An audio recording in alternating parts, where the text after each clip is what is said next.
Hey guys, today I want to talk to you about our upcoming road trip to Germany, which is going to happen over the Easter holidays, which I'm very excited about.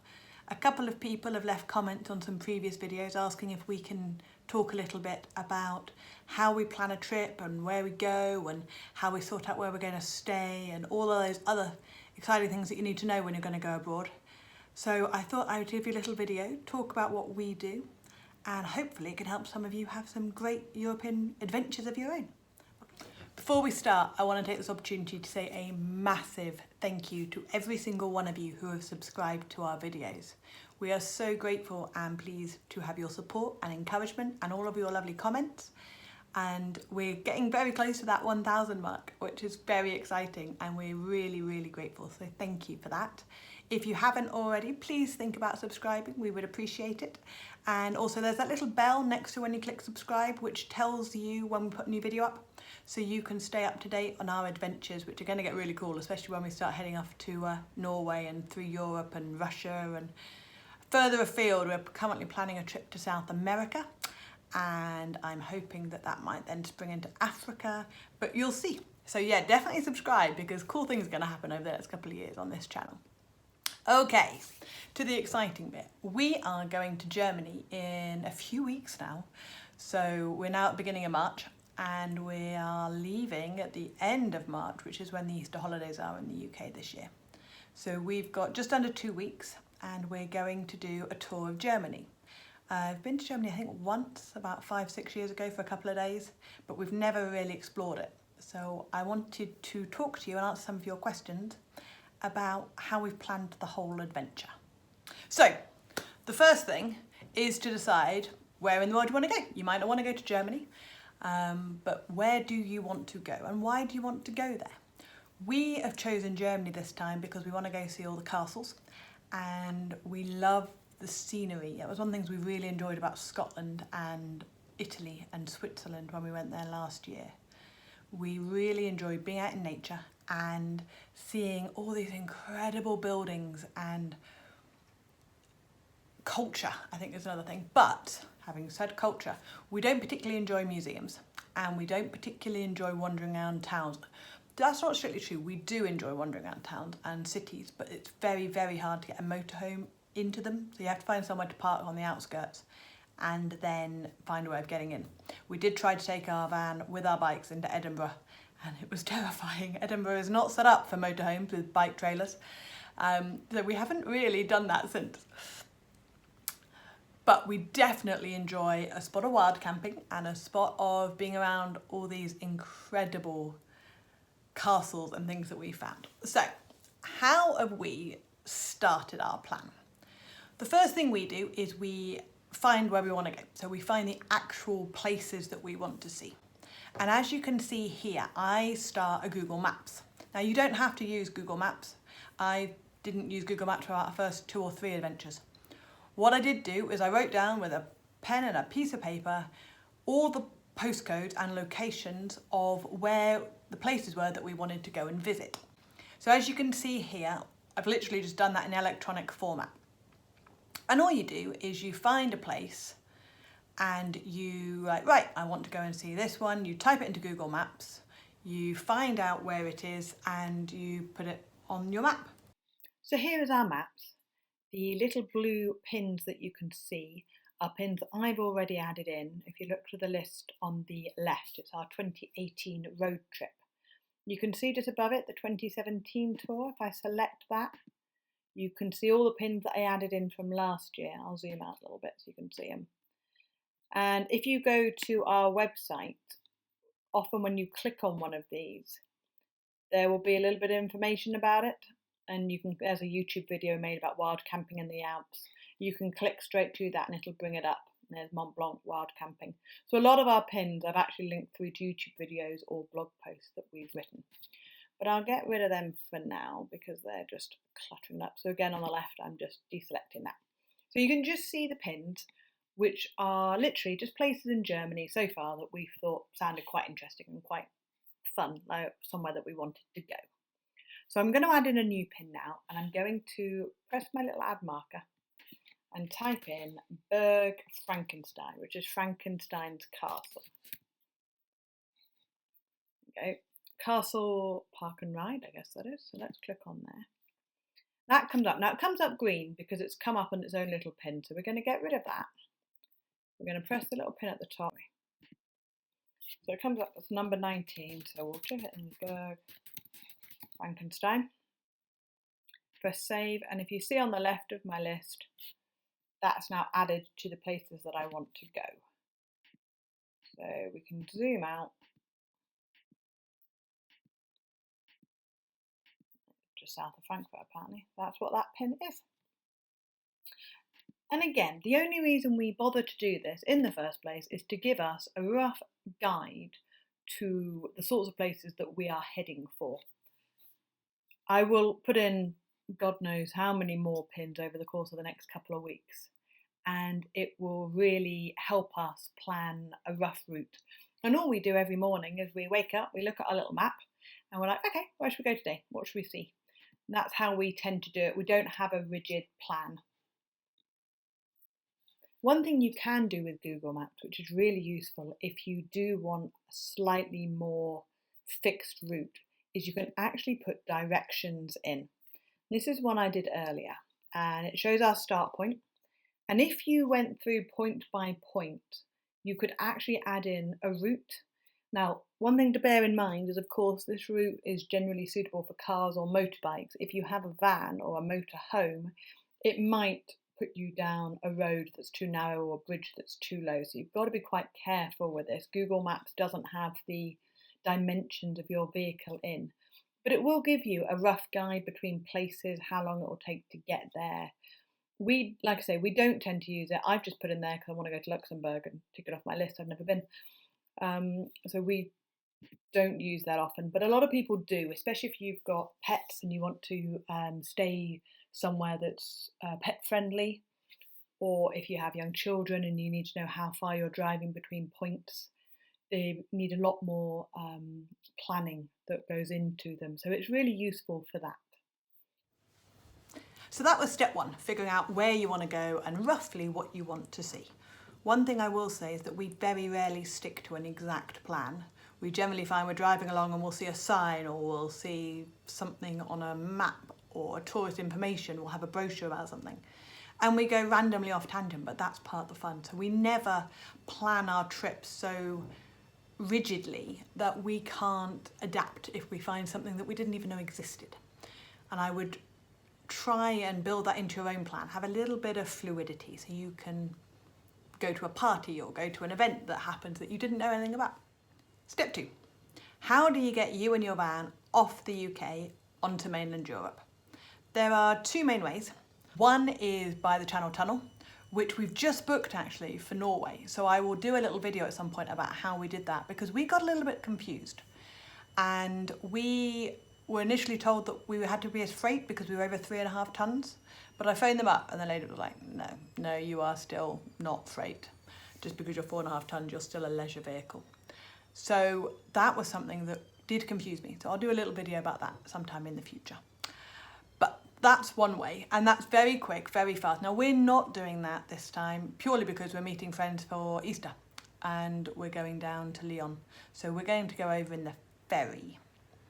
We use Brittany ferries all the time, but there are a couple. There's DFDS and there's another one that goes from near Dover. I can't remember the name of it at the moment. And I would suggest you shop around, especially if you want to head immediately east. I would go like round to Dover way, or I think there's even like a Hulsebrugge one if you're up north, which will take you immediately into that area, which would be great if that's where you want to go. So I don't know the answer to this question. I don't know all the different ferry routes which are available from the UK to France. So I'm going to type in ferry routes to France, that'll do. I'm going to click on compare all available routes. That sounds like it might answer our question. It's got here the popular ferry operators, P&O Ferries, Le Shuttle, which is the Channel Tunnel, Brittany Ferries, and something called GNV. I've never heard of that. Interesting. What we want is a map. There we go. I can see a map for you there. Aha! Oh, wow. This is actually for the whole of Europe. This might be very useful. To zoom in, I'm literally just double clicking. So this shows us all the different routes across the English Channel. So we have got Dieppe to New Haven, and there is Portsmouth to St Malo, Bilbao, Caen, Cherbourg, Le Havre, Santander if you want to go down to Spain, Fishbourne, Guernsey and Jersey. I'm absolutely convinced that there's one that goes across here from Hull to Zeebrugge, but it doesn't appear to be in there. That's because we're doing routes and ports to France. That will be why. So what you would need to type in is routes and ports to Netherlands, I suppose, or Europe perhaps.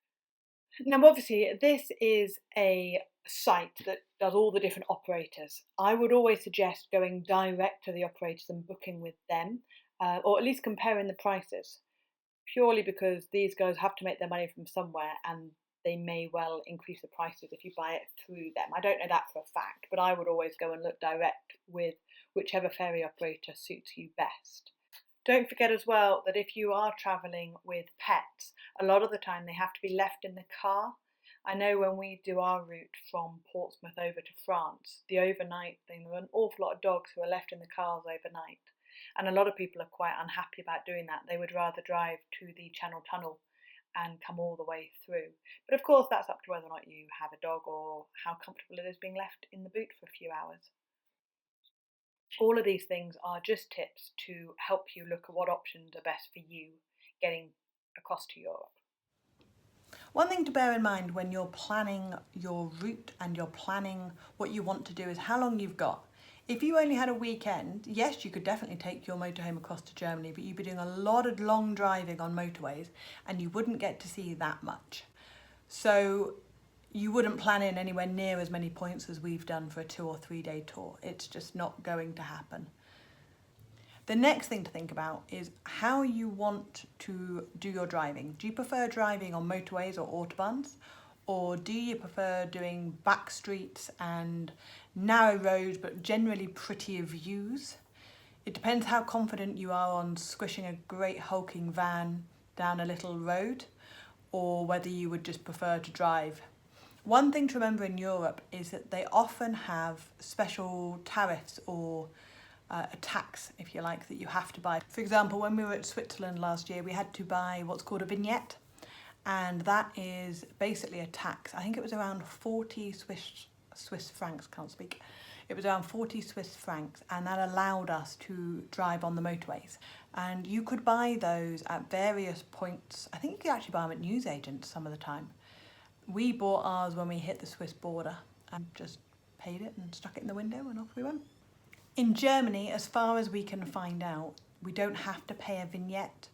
There may be the odd toll that you pay as you go through, but there isn't a specific pass that you need in your van before you start using their autobahns. We actually have Googled fairly recently and it seems that it's only charges for over 7.5 tonnes, which luckily we're not. But we will tell you more when we've actually been there and found out for ourselves. We tend to do most of our getting to a place by using the motorways. And then once we're there, we try and use back roads as much as we possibly can. We use a brilliant app called Autopilot, which we have on an iPad in the cab of the van. And this has got the dimensions of the van in it. And we use that so that it will create a route for us, but it will take into account any low bridges or any perhaps narrow roads that are already way too narrow for us. So it hopefully won't send us down anywhere we can't go. Having said that, in Wales, and this may well have been because the road wasn't properly signed onto the maps, but it did try and send us, in fact it did send us most of the way down a road, and we had to reverse back with a trailer on all the way up this very, very narrow winding hill because we couldn't get out the other side. So it is not foolproof, but it is what a lot of the lorry and truck drivers use. And it's a brilliant app. I will put a link to it at some point so that you can see what it is. Okay, next thing, and for a lot of people, one of the most daunting things I think is where on earth are you going to stay? The answer to this question is there are an awful lot of possibilities, and a lot of it will depend on where you're travelling, how you're travelling, and who you're travelling with. We like to stay away from big campsites as much as we possibly can. We prefer to be in quiet areas. If we can wild camp, we will. We're not a big fan of campsites with swimming pools and entertainment, especially not in school holidays, which is what we're travelling in this time. So to do that, first thing we do is we find out the rules of the country that we're visiting. So Germany, wild camping, which is where you basically just pull up somewhere and stay for the night, is pretty much illegal, as it is for most of Europe. And that's because most of the land is privately owned. It's exactly the same in France and Italy and most of Switzerland, as far as I'm aware. And to be fair, in England, you can't really turn up many places and just legally stay for the night. There are obviously places where they will turn a blind eye if you're discreet and polite and take all your litter away with you. But an awful lot of the tourist places in the UK are really clamping down on motorhomes and vans staying overnight. So when we travel, we prefer to stay places that we can legally stay, but off-site. And in France, those are called airs. In Italy, the name escapes me, but we use them all over the place. Ha! Sostas! I was going to Google, but I remembered. So in Italy, they're sostas. And in Germany, they are called Stellplatz, I believe, something along those lines. Stellplatz. And these are places where you turn up. They have a limited number of sites, or spaces, should we say, each night, and you can generally stay for a night. Occasionally they'll let you stay for 2 if it's quiet, but you pay, I don't know, anywhere between £3 and £10 for a night, say. I couldn't actually tell you the prices on the ones in Germany yet because we've not been, but I will keep you updated. A lot of the ones that we went to in Italy had toilets and showers. They weren't always in brilliant condition, but they had them. And you could empty your waste, you could refill up with fresh water that was drinkable. They're pretty good. Now, one thing to bear in mind is that a lot of these places shut over the winter. So be careful when you're planning a route. I tend to plan a couple of places, and also if there's somewhere that looks really pretty that perhaps has a stunning view. That's what we did in Switzerland. We actually added that onto our route. We're like, I want to stay there for a night. But as I think I said before, we change our plans so frequently that it's not for us planning out every single night stop because we don't really know where we're going to end up.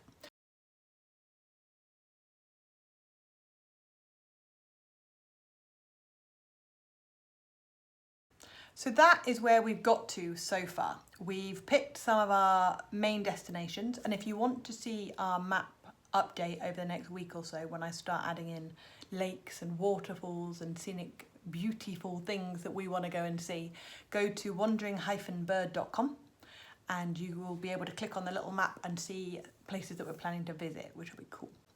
Again, we might change our mind as we go along. We do that. We just have a rough idea on places so that if we don't get any internet, we have a vague idea of where we're heading for and where we want to go.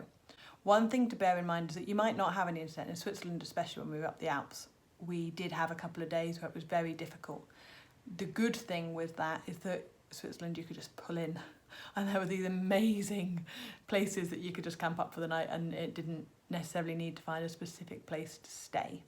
If you do want to have specific destinations, then write them down on a piece of paper or on a notepad, on an iPad or something like that, so that if you find you don't have access to the internet, you can find out where you want to go.